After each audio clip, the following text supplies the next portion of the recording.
은혜가 충만하신 하나님 아버지, 우리는 늘 연약하여 하나님의 약속된 말씀을 붙들지 못하고 늘 넘어지고 좌절하지만 그럼에도 우리를 사랑하여 주시고 붙들어 주심에 감사드립니다. 때로는 하나님의 말씀에 순종하는 것이 어리석어 보이고 세상의 가치관과 풍조 속에 믿음이 흔들릴 때가 많음을 고백합니다. 우리의 연약한 믿음을 불쌍히 여기시고 오늘도 예수 그리스도의 십자가 앞에 날마다 나아가오니 주님이 명하신 말씀에 아멘으로 순종하는 겸손한 자녀가 되게 하옵소서. 우리의 유일한 구원자 되시는 예수님의 이름으로 기도드립니다. 아멘. 오늘 말씀은 명하시면 우리가 가리이다 라는 제목으로 함께 말씀 살펴보도록 하겠습니다. 우리는 지난 본문에서 여호수아가 자신에게 맡겨진 이 새로운 임무를 잘 수행할 수 있을까에 대한 부담감과 아직 경험하지 못한 미래에 대한 막연한 두려움에 떨고 있다는 것을 살펴보았습니다. 이때 하나님께서는 두려움에 떨고 있는 여호수아에게 요단을 건너 가나안 땅을 향해 나아갈 것을 명령하십니다. 너희가 발바닥으로 땅을 밟기만 하면 다 너희의 땅이 될 것이라고 이야기하며 너희가 가나안에서 치러야 할 싸움은 이미 승리가 보장되어진 싸움, 이미 결과가 주어져 있는 싸움임을 강조하며 내가 그들의 조상에게 맹세하여 그들에게 주리라 한 땅을 이 백성에게 차지하게 하리라고 약속하십니다. 여기에 더해 내가 모세와 함께 있었던 것 같이 너희와 함께 있을 것이며 내가 어디로 가든지 내가 너를 떠나지 않고 버리지 않겠다. 나 여호와 하나님이 너와 함께 하겠다. 그러니 강하고 담대하라 명령하십니다. 가나안에서의 싸움은 너희가 하는 것이 아닌 내가 하는 것임을 강조하고 있는 것이죠. 이제 여호수아가 해야 할 일은 단 한 가지입니다. 1장 7절과 8절 말씀입니다. 오직 강하고 극히 담대하여 나의 종 모세가 내게 명령한 그 율법을 다 지켜 행하고 우로나 좌로나 치우치지 말라. 그리하면 어디로 가든지 형통하리니 이 율법책을 내 입에서 떠나지 말게 하며 주야로 그것을 묵상하여 그 안에 기록된 대로 다 지켜 행하라. 그리하면 내 길이 평탄하게 될 것이며 내가 형통하리라. 이제 내가 할 일은 모세를 통해 주어진 율법의 말씀을 다 지켜 행하는 것이라 말씀하십니다. 하나님의 백성들을 이끄는 지도자로 율법책을 주야로 묵상하여 그 안에 기록된 대로 다 지켜 행한다면 내 길이 형통하고 평탄하게 이끌어 주시겠다는 약속을 하십니다. 지금 현재 여호수아가 가장 두려워하고 있는 일, 그가 가장 원하고 그의 길을 가장 평탄하게 하는 것은 무엇일까요? 그것은 이스라엘 백성들이 여호수아의 명령에 딴지 걸지 않고 온전히 그 말에 순종하고 따르는 것 아니겠습니까? 하나님께서는 내가 나의 백성을 이끄는 지도자로 먼저 하나님의 말씀 안에 굳게 서서 그 말씀에 온전히 순종한다면 이스라엘 백성들도 자연스럽게 너의 말에 청종하게 될 것이라는 것을 말씀하고 있습니다. 여호수아는 이러한 하나님의 명령을 받고 즉시 순종합니다. 가장 먼저 이스라엘을 다스리는 관리들을 부릅니다. 그리고 그들을 모아놓고 이러한 명령을 합니다. 11절 말씀입니다. 진중에 두루 다니며 그 백성에게 명령하여 이르기를 양식을 준비하라. 사흘 안에 너희가 이 요단을 건너 너희의 하나님 여호와께서 너희에게 주사 차지하게 하시는 땅을 차지하기 위하여 들어갈 것임이니라 하라. 이제 3일 안에 가나안 땅에 들어갈 것이니까 3일치 양식을 준비하라고 백성들에게 지시하게 만듭니다. 그런데 이러한 여호수아의 명령은 이해가 잘 가지 않습니다. 이스라엘 백성들이 요단강을 건너서 가나안 땅에 들어가기 위해서 준비해야 할 것은 두 가지입니다. 하나는 어떻게 요단강을 건널 것이냐, 그리고 또 다른 하나는 요단강 건너면 그러면 가나안 땅에서 어떤 전술로 전쟁을 치룰 것이냐입니다. 그런데 여호수아는 이러한 중대한 문제에 대한 구체적인 계획이나 방법을 일러주고 준비하라 이야기하는 것이 아닌 단순히 사흘치 양식을 준비하라고만 이야기합니다. 백성들의 입장에서는 도무지 이해가 되지 않는 이야기입니다. 평소에 요단강은 매우 얕아서 아무런 준비 없이도 충분히 건너갈 수 있지만 지금 이스라엘 백성들이 요단강을 건너려고 하는 이때는 헬몬산에서 눈이 녹은 물들이 흘러내려서 이 요단강을 가득 채울 때였습니다. 또 강물도 이 급류가 되어서 매우 위험한 그런 때였습니다. 평소처럼 대충 준비해서 건너도 되는 상황이 아니라는 것이죠. 그런데 여호수아는 이스라엘 백성들에게 요단강을 건너기 위해서 다리를 만들거나 아니면 뗏목을 만들 나무를 잘라오라 이야기하지 않습니다. 오직 양심만 준비하라고 하죠. 만약 다른 사람들이 이 여호수아나 이스라엘 백성들을 찾아와서 요단강을 건너기 위해 무엇을 준비했습니까? 라고 묻는다면 저희는 밥만 준비했는데요 라고 대답하면 어떻게 생각하겠습니까? 이게 이성적으로 합리적인 생각이 아니지 않습니까? 그런데 이 명령이 여호수아에게 나온 유일한 이야기였습니다. 여호수아는 왜 이런 명령을 했을까요? 역설적으로 자신의 힘으로는 요단강을 건널 수 없음을 잘 알고 있었기 때문입니다. 그렇게 여호수아는 요단강을 건너기 위해 많은 것을 준비하지 않습니다. 그리고 아무 준비가 되어지지 않는 상황에서 내가 이렇게 얘기한다고 해서 이스라엘 백성들이 나를 버리지는 않을까도 염려하지 않았습니다. 어떻게 그럴 수 있었을까요? 자신들은 요단강을 건널 준비가 하나도 되어지 있지 않지만 하나님께서 모든 것을 준비시켜 주시고 인도해 주실 거라는 확고한 믿음이 있었기 때문입니다. 내가 밟는 모든 땅을 너에게 주시겠다 약속하신 하나님의 말씀을 믿고 자신들이 해결할 수 없는 문제가 당장 눈앞에 있어도 하나님을 붙드는 믿음, 하나님의 약속된 말씀이 이루어질 거라는 믿음이 있었기 때문에 담대하게 이러한 명령을 전하는 것입니다. 이 말을 들은 이스라엘 백성들은 여호수아의 말을 듣고 신뢰합니다.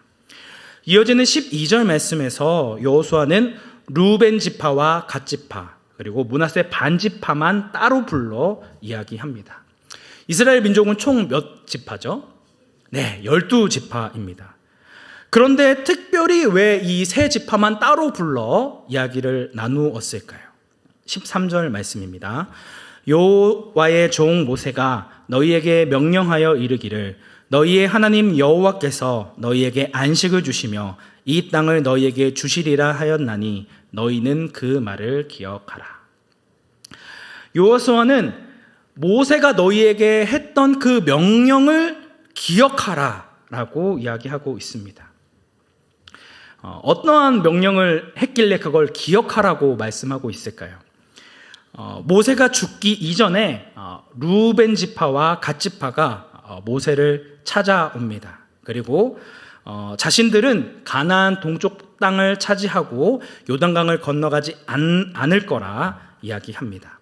민수기 32장 1절 말씀을 보시면 루벤 지파와 갓 자손은 심히 많은 가축대를 가졌더라. 그들이 야세 땅과 길르앗 땅을 본즉 그곳은 목축할 만한 장소인지라고 이야기합니다.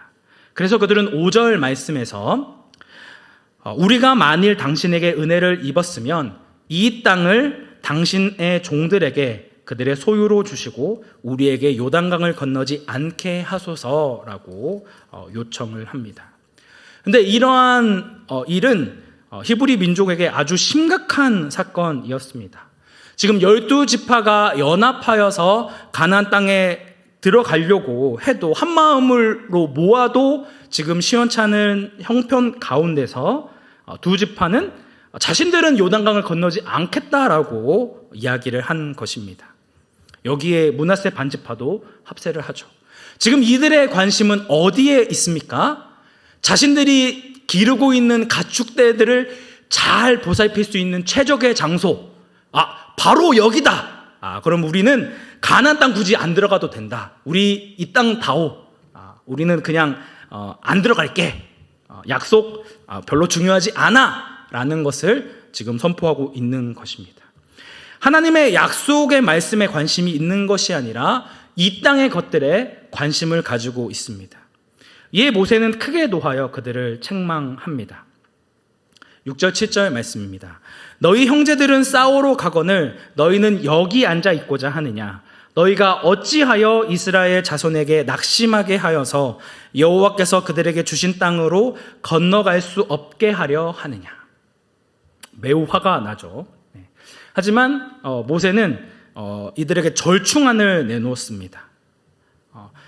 자녀와 아이와 가축들은 요단 동편에 두고 일단 가나안 정복에 동참하라 명령합니다. 그리고 나중에 가나안 정복이 모두 다 마친 이후에 다시 가족들에게 돌아가서 그 요단 동편에서 거주하라고 하는 것이죠.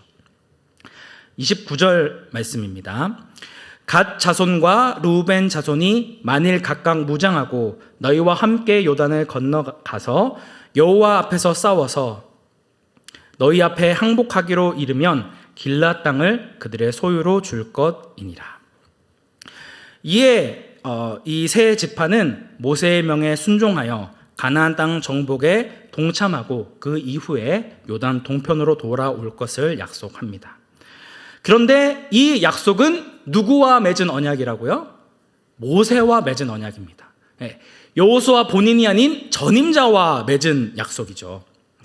사람의 마음이 참 간사해서 무언가 자기가 필요한 것을 얻기 위해서는 내가 그거 꼭 하겠다라고 여러 번 약속하지만 일단 필요한 것을 얻고 난 이후에는 약속한 것을 어길 때가 많죠.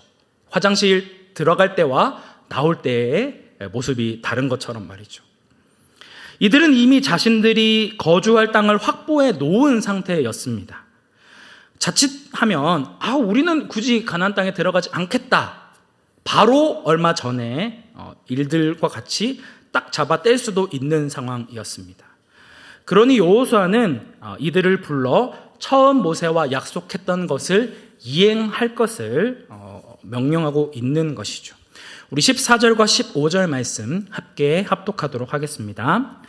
너희의 처자와 가축은 모세가 너희에게 준 요단 이쪽 땅에 머무르려니와 너희 모든 용사들은 무장하고 너희의 형제보다 앞서 건너가서 그들을 돕되 여호와께서 너희를 안식하게 하신 것 같이 너희의 형제도 안식하며 그들도 너희의 하나님 여호와께서 주시는 그 땅을 차지하기까지 하라. 그리고 너희는 너희 소유지 곧 여호와의 종 모세가 너희에게 준 요단 이쪽 해 돋는 곳으로 돌아와서 그것을 차지할지니라. 아멘.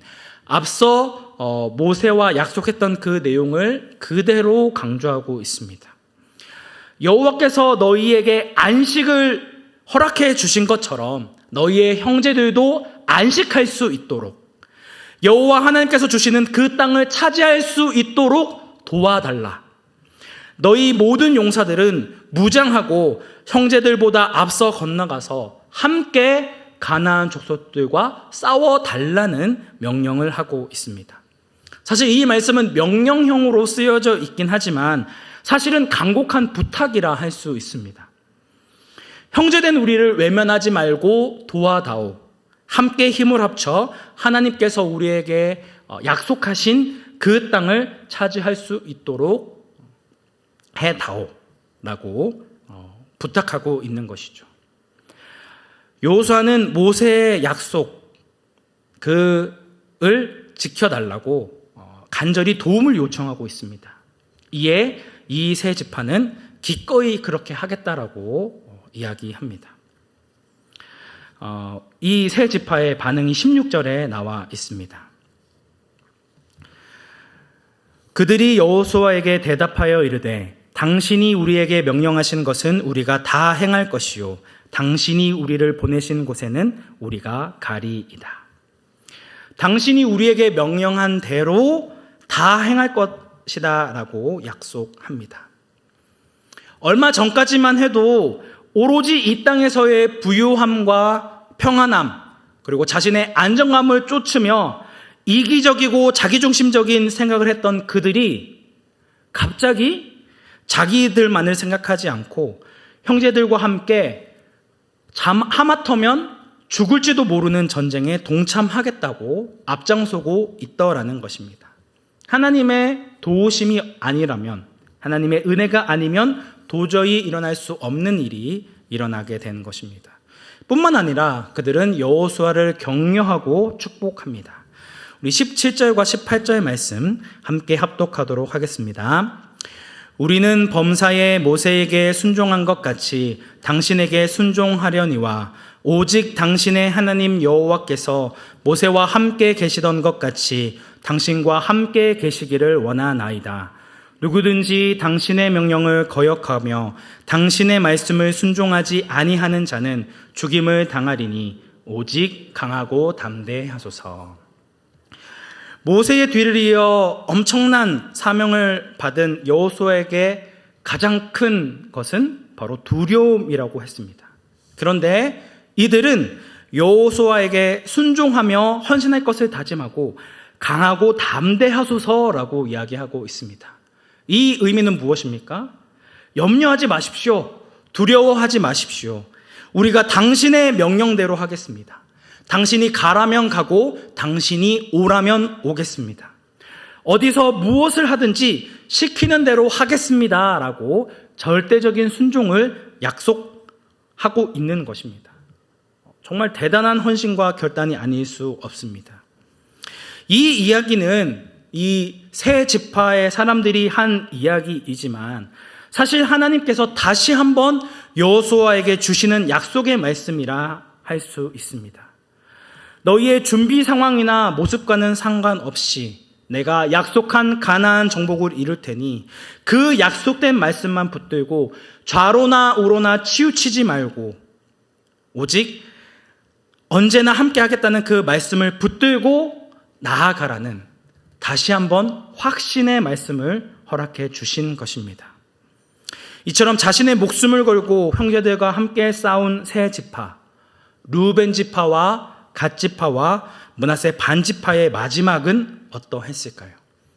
가나안 정복을 모두 끝났을 때 여호수아는 그들을 축복하고 요단 동편에 있는 기업으로 그들을 돌려보내는데요. 여호수아 22장 7절 하반절부터 8절 말씀 함께 합독하도록 하겠습니다.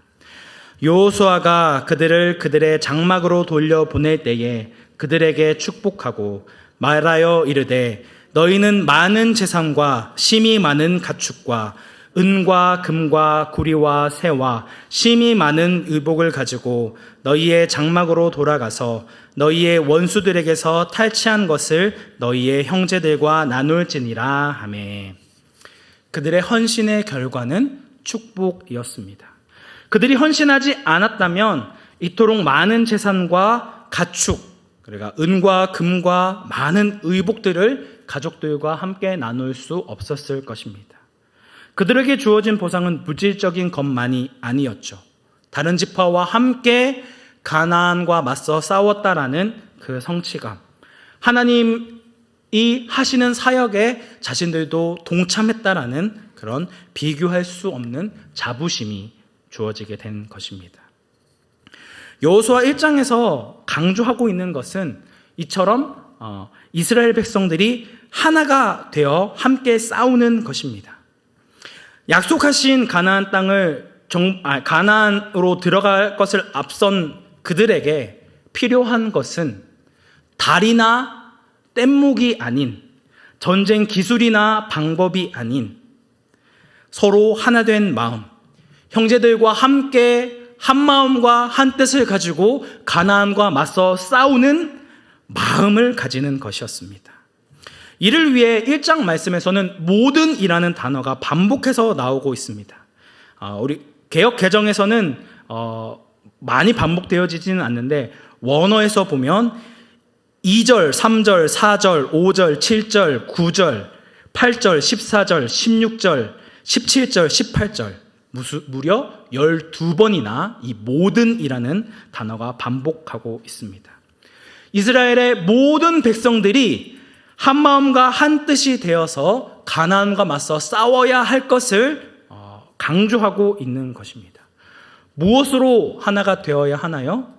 하나님께서 약속하신 말씀을 신뢰함으로 형제를 위해 자신의 목숨까지 아낌없이 내어주는 사랑으로 서로 하나 되어야 한다는 것을 강조하고 있는 것입니다.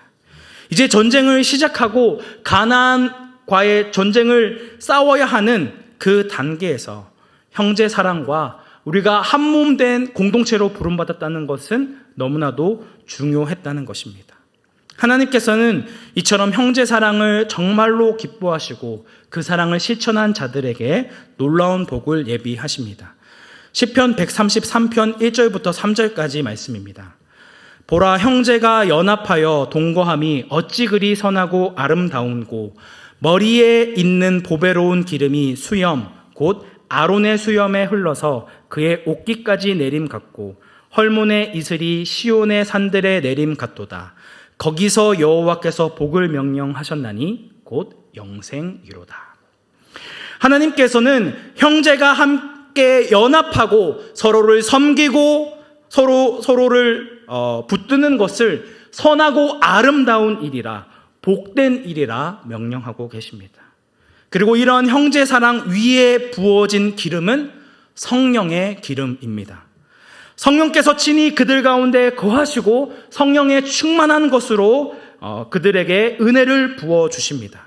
그리고 앞서 언급한 물질적인 보상과는 비교할 수 없는 충만한 복이 주어집니다. 어떤 복입니까? 영생의 복이 주어지게 됩니다. 시편 41편 1절과 3절에서도 똑같은 말씀이 나옵니다. 가난한 자를 보살피는 자에게 복이 있으며 재앙의 날에 여호와께서 그를 건지시리로다. 여호와께서 그를 지키사 살게 하시리니 그가 이 세상에서 복을 받을 것이라. 주여, 그를 그 원수들의 뜻에 맡기지 마소서. 여호와께서 그를 병상에서 붙드시고 그가 누워 있을 때마다 그의 병을 고쳐 주시나이다. 하나님께서는 거듭하여서 가난한 이웃을 돌보고 그들과 함께하는 자들, 서로를 섬기고 함께 연합하고 함께 믿음 안에서 기쁘게 감사하게 신앙생활을 하는 것이 그 무엇보다 중요하다라는 것을 강조하고 있습니다. 우리의 신앙생활에서 꼭 필요한 것이 바로 이러한 형제 사랑과 그리스도 안에서 한 몸 된 공동체 의식을 갖는 것임을 강조하고 있는 것이죠. 하나님께서는 우리 모두가 서로를 돌아보고 또 서로를 사랑하는 그런 사랑을 섬기는 삶을 실천하기를 원하십니다. 이웃의 기쁨과 행복을 나의 기쁨과 행복으로, 그리고 이웃의 아픔과 어려움을 나의 아픔과 어려움으로 받아들이고 서로를 위해 기도하고 섬기며 중보하는 삶을 살아가야 한다는 것이죠. 교회에 무슨 일이 일어났는지 아무 상관하지 않고 나 몰라라 하고 그저 나만 잘 살고 나만 풍요하게 살아가는 것을 하나님께서는 기뻐하지 않으신다는 것입니다. 우리 한 사람 한 사람은 출신 배경도 다르고 직업도 다르고 성격도 다르고 관심도 다른 완전히 서로 다른 존재입니다. 하지만 그리스도 예수 안에서 한 형제와 자매가 되었습니다. 하나님께서는 주 안에서 한 형제된 자매들을 뜨겁게 사랑하고 서로를 섬기라고 명령하셨습니다. 하나님께서는 끊임없이 서로를 사랑하라는 말씀을 하고 있는 것이죠. 초대교회 때의 모습은 어떠했습니까? 사도행전 2장 말씀을 살펴보면 믿는 사람들이 다 함께 있어 모든 물건을 서로 통용하고 또 재산과 소유를 팔아 각 사람의 필요를 따라 나눠주며 날마다 마음을 같이하여 성전에 모이기를 힘쓰고 집에서 떡을 떼며 기쁨과 순전한 마음으로 음식을 먹고 하나님을 찬미하며 또 온 백성에게 칭송을 받으니 주께서 구원받는 사람을 날마다 더하게 하시니라고 말씀하셨습니다. 이때 사람들은 자신의 모든 것들을 다 팔아 각 사람의 필요를 따라 함께 서로를 도와주고 마음을 같이하여 하나님을 찬송하고 하나님 앞에 예배 드렸다는 것을 이야기하고 있습니다. 이 이야기를 하면 다 이렇게 얘기하죠. 아유, 그거는 그때나 가능했던 일이고 지금 어떻게 그런 일을 할 수 있겠습니까? 너무 이상적인 이야기 아닙니까? 뭐 공산주의 하라는 이런 말씀입니까? 라고 받아들일 수도 있을 것입니다. 하지만 이 말씀은 서로를 더욱더 사랑하고 서로의 필요를 돌아보고 더 그들에게 관심을 가지라는 말씀입니다. 너희들이 그리스도 안에서 한 가족이 되었고 한 몸이 되었음을 항상 기억하고 날마다 마음을 함께하여 함께 주님을 예배하고 주님을 찬양하는 그런 예배자의 삶을 살라고 말씀하신 것입니다. 하지만 이 세상은 전혀 그렇게 살지 않죠. 서로를 미워하고 서로를 증오하며 끊임없이 상대에 향한 비방을 멈추지 않습니다. 하나님을 사랑하고 이웃을 사랑하라는 것이 하나님의 뜻인데 지금 이 시대에 이 말씀을 붙들고 살아가는 사람이 몇 명이나 되겠습니까? 하지만 그럼에도 우리는 이러한 하나님의 말씀에 순종해야 합니다. 그것이 하나님의 약속된 말씀이기 때문에 우리는 이러한 자세가 필요합니다. 오늘 본문 16절에서 이야기하는 것 같이 하나님께서 명하시면 우리가 가리이다. 주께서 명령하신 것을 다 행하실 것이요 우리를 보내신 곳에 가리이다는 고백을 가지고 지금 이 말씀을 순종하는 것이, 이 말씀대로 살아가는 것이 너무나도 어리석어 보이고 말도 안 되는 것 같이 여겨진다 하더라도 그 말씀에 순종해야 한다는 것입니다. 18절 말씀은 더 강력하게 이야기하고 있습니다. 뭐라고 얘기하고 있나요? 누구든지 당신의 명령을 거역하며 당신의 말씀을 순종하지 아니하는 자는 죽임을 당하리니 오직 강하고 담대하소서. 이것은 이스라엘 백성이 여호수아에게 한 이야기입니다. 사람을 향해 당신의 명령을 거역하며 당신의 말씀에 순종하지 아니하는 자는 죽음을 당하리라 이야기했다면 하나님께서 우리에게 이러한 서로 사랑의 명령을 하시는데 우리가 그 말씀을 거역한다면, 그 말씀을 무시하고 순종하지 않는다면 그 마지막 결과는 어떠하겠습니까? 우리가 하나님의 말씀을 너무나도 쉽게 생각하고 그 말씀은 지킬 수 없어, 순종할 수 없어, 어떻게 그런 삶을 살아 라고 너무나도 쉽게 이야기한다라고 하는 것입니다. 오늘 우리가 보여야 할 반응은 주님께서 명령하시면 우리가 가리이다 라는 고백이 되어져야 한다는 것이죠. 사랑하는 성도 여러분, 오늘 우리는 어떠한 반응을 보이고 계십니까? 하나님께서 명령하신 말씀이라면 이 세상에서 순종하기 어려운 말씀이라 하더라도 이 세상에서 통용되어지고 이야기하는 그런 세상의 풍조와 가르침과는 너무나도 반대되어지는 말씀이라도 내가 순종하겠나이다 라고 고백하며 그 말씀에 순종하기 위해 애쓰고 노력하는 삶을 살고 계십니까?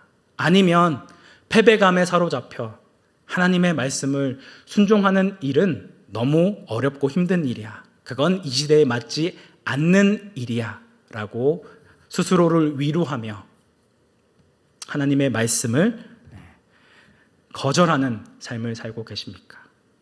오늘 이 말씀에서 이스라엘 백성들이 한 고백대로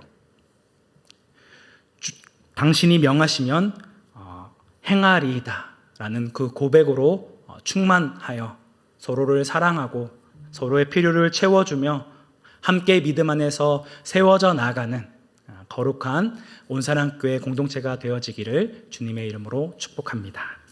함께 기도하겠습니다.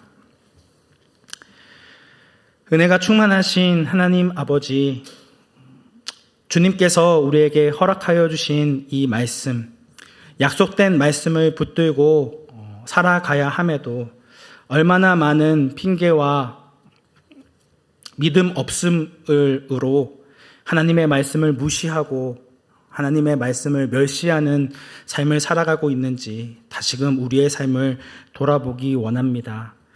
하나님의 말씀대로 순종하며 살아가는 것이 너무나도 힘들고 어렵게 느껴질 때에도, 우리의 마음이 약해지고 두려움이 엄습할 때에도 주님께서 우리와 함께 하심을 믿음으로 강하고 담대하게 그 말씀에 순종하는 하나님의 백성 되어지기 원합니다. 이 세상의 풍조와 가르침에 반하여 어떻게 해서든 하나님의 말씀에 순종하고자, 그 말씀대로 행하고자 주님의 은혜를 구하며 주님 앞에 간구하는 저희들 되어지기 원합니다. 주께서 명하시면 우리가 가리이다, 순종하겠나이다 고백했던 이 백성들의 고백이 우리의 고백이 되어지기 원합니다. 주님의 말씀에 온전히 순종하는 거룩한 주의 자녀 되게 하옵소서. 우리의 유일한 구원자 되시는 예수님의 이름으로 기도드립니다. 아멘.